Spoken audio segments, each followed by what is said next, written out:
whereas I know in the US, the publishers there, it's the same publisher, but it's a different, have a different editor, and they have a different market. Obviously, the US market's different. They very much wanted a fully, richly illustrated book.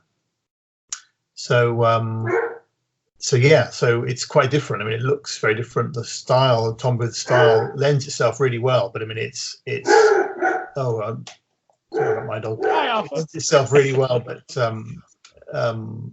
the overall effect is very different. But I think it's very effective. Tom's drawings are great. I haven't actually met him yet. I'm hoping to meet him at some point. But I really love his drawings. I mean, it's funny when you see someone else draw something you've imagined. Can be quite a funny experience to see someone's imagining of your own imagining.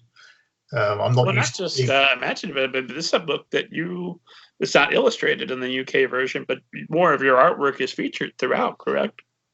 Yes, every chapter heading has a little drawing, and that little drawing is really meant to be more decorative than illustrative. So I didn't really want to draw any of the characters, and I didn't want to draw the Malamander.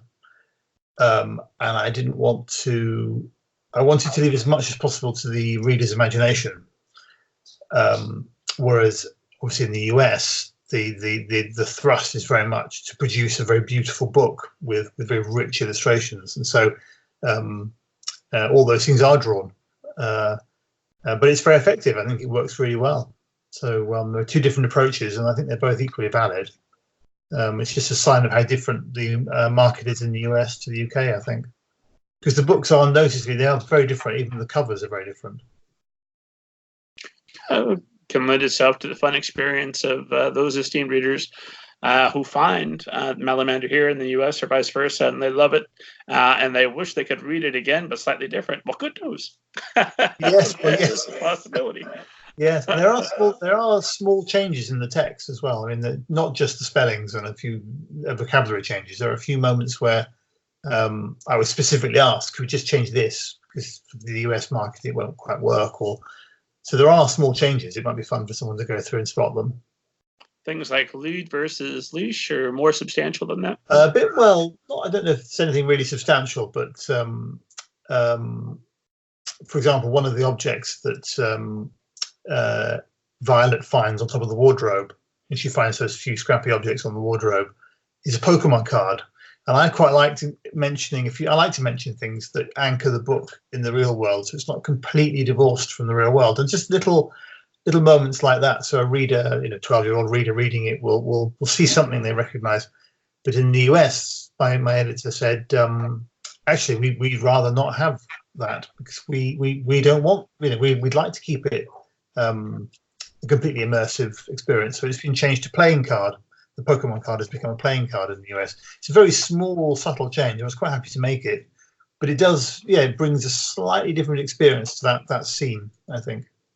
And I can't say which I prefer, to be honest. It gets quite difficult when you at the stage of checking through a book that's being adapted for the US market. From my UK perspective, sometimes it can go either way. I mean, really don't mind one way or the other, but sometimes it's quite a big thing. You have to sort of get it just right. Because I suppose if you're an American reader reading a book and something just seems wrong, then it takes you out of the story. So it's an important thing to get right. I suppose. I mean, occasionally when I read books by English authors or other international authors, and the spelling's a little bit different, that'll throw me off a little bit. But at the moment, my brain clicks on, like, okay, for the remainder of this book, that's how it's going to be. It's not an issue. Okay. After the first time, and I think I'm with you. I don't suppose it makes a huge difference. But I like it when I read a fun, fantastical book and they're drinking a Pepsi, or there's something that anchors it to our world. Like, oh, okay, they're like me. They have Pokemon too. Yeah. But whatever that's worth, U.S. editor, if you're listening, by God, put that Pokemon card back. Oh, it's a bit late for that, I'm afraid. I think the train might have left the station. Yeah.